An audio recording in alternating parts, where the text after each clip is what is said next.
Halo semuanya, perkenalkan nama saya Azila Rahima Dalimente, rekening 0801202218. Kali ini saya akan membahas video mengenai upaya pencegahan banjir. Banjir itu apa ya? Nah, jadi menurut KBBI, banjir adalah peristiwa terbenamnya daratan yang biasanya kering karena volume air yang meningkat.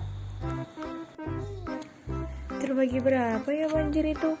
Nah, jadi banjir itu terbagi oleh 6. Yang pertama yaitu banjir air. Banjir air ini sering melanda beberapa daerah di dunia yang disebabkan oleh hujan yang ditambah dengan meluapnya air sungai atau selokan, sehingga membuat pemukiman atau daratan tergenang oleh air. Yang kedua yaitu banjir Cileuncang. Nah, jadi banjir jenis ini hampir sama dengan banjir air yang tadi. Namun, yang membedakannya adalah banjir ini murni disebabkan oleh hujan deras yang menghasilkan debit dan aliran air yang besar. Yang ketiga yaitu banjir rob atau banjir laut pasang. Jadi, banjir ini yang disebabkan oleh air laut yang naik ke daratan saat pasang. Banjir jenis ini terjadi ketika daratan suatu daerah lebih rendah dari air laut. Banjir ini juga terkenal dengan bertemunya air laut dan aliran sungai. Air pasang menahan aliran sungai sehingga meluap, tanggul jebol, dan menggenang di daratan. Yang keempat yaitu banjir bandang. Nah, banjir jenis ini disebabkan karena jebolnya bendungan air. Nah, aliran air yang disebabkan banjir ini sangat berbahaya karena bisa meruntuhkan bangunan dan rumah-rumah. Banjir bandang ini juga merupakan banjir yang tidak hanya membawa air saja loh, tetapi ia bisa membawa material-material lainnya seperti sampah dan lumpur. Yang kelima yaitu banjir lahar. Nah, banjir ini adalah banjir akibat lahar gunung berapi yang aktif. Banjir ini terjadi saat gunung mengalami erupsi atau meletus. Nah, yang terakhir yaitu banjir lumpur. Jadi, banjir ini adalah banjir yang membawa muatan lumpur. Banjir ini terjadi karena keluarnya lumpur dari dalam bumi. Salah satu contohnya yaitu banjir lumpur Lapindo yang ada di Sidoarjo. Upaya pencegahan banjir.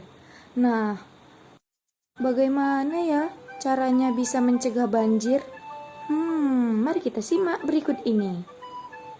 Cara yang paling utama adalah jangan membuang sampah sembarangan. Nah, kita mungkin sudah cukup bosan ya mendengar pesan buanglah sampah pada tempatnya. Dan banyak juga loh orang yang menyepelekannya. Tak banyak orang yang benar-benar melakukannya. Padahal, buang sampah sembarangan berpotensi tinggi loh menyebabkan kebanjiran. Upaya yang kedua dapat kita lakukan dengan reboisasi. Jadi, reboisasi ini adalah penanaman kembali oleh lahan yang sudah ditebang. Jadi, dengan lahan yang terpapar langsung oleh aliran air akan berkurang dan akan ada akar tanaman yang dapat menahan tanah dari aliran air dan meningkatkan penyerapan air ke dalam tanah. Dengan demikian, bahaya aliran air dapat dikurangi.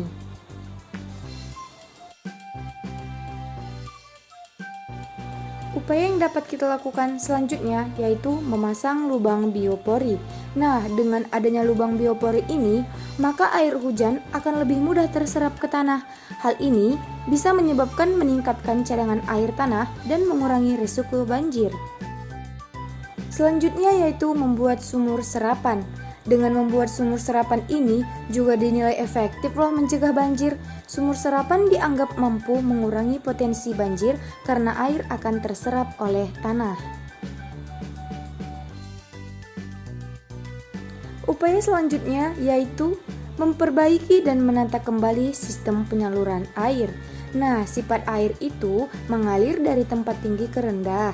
Nah, apabila sistem pengaliran air berjalan dengan sempurna, tak akan ada air yang menumpuk di daerah tertentu. Oleh karena itu, kita perlu membuat saluran air yang baik di sekitar rumah agar air hujan yang turun tidak menumpuk di atas permukaan tanah atau aspal di sekitar rumah. Dampak terjadinya banjir bagi kesehatan masyarakat. Nah, jadi dengan terjadinya banjir ini, banyak kerugian yang dirasakan bagi masyarakat, baik dari segi ekonomi, kesehatan, dan lain sebagainya. Air yang kotor, kurangnya air bersih, air yang terkontaminasi, dan genangan air. Dari penyebab yang tadi, penyebab air yang kotor, kekurangan air bersih, banyaknya genangan air, dan air yang terkontaminasi, maka dapat dipastikan bahwa akan timbulnya masalah kesehatan seperti diare, penyakit kulit, demam berdarah, dan masih banyak yang lainnya. Dengan buruknya kondisi lingkungan saat ini, maka perlu bagi kita untuk meningkatkan risiko kesehatan, umumnya kepada kelompok-kelompok yang rentan terserang penyakit, seperti anak-anak dan lansia. Hal ini akibat daya tubuh mereka itu sangat rendah, tetapi kini sudah merata. Penyakit bisa dapat menyerang siapa saja akibat kontak langsung dengan air yang tercemar dan kondisi lingkungan yang sangat buruk, sehingga hal tersebut menjadi perhatian yang serius. Perlu dilakukan penyelenggaraan penanggulangan melalui upaya pencegahan, pengendalian, dan pemberantasan yang efektif dan efisien. Kebersihan adalah kebiasaan yang menjaga tubuh, pikiran, dan lingkungan tetap rapi, bersih, dan menyenangkan, serta bebas dari kotoran dan benda-benda beracun. Sampah dan limbah adalah musuh kita bersama, yang harus diperangi dan dikurangi produksinya seminimal mungkin. Mari kita ajak saudara dan teman-teman kita untuk menjaga lingkungan agar tetap bersih dan nyaman untuk ditinggali. Katakan tidak untuk membuang sampah sembarangan. Orang-orang yang beradab dan berilmu adalah mereka yang menjaga lingkungannya supaya tetap bersih dan enak untuk ditinggali. Sekian dari saya, see you next time, dadah!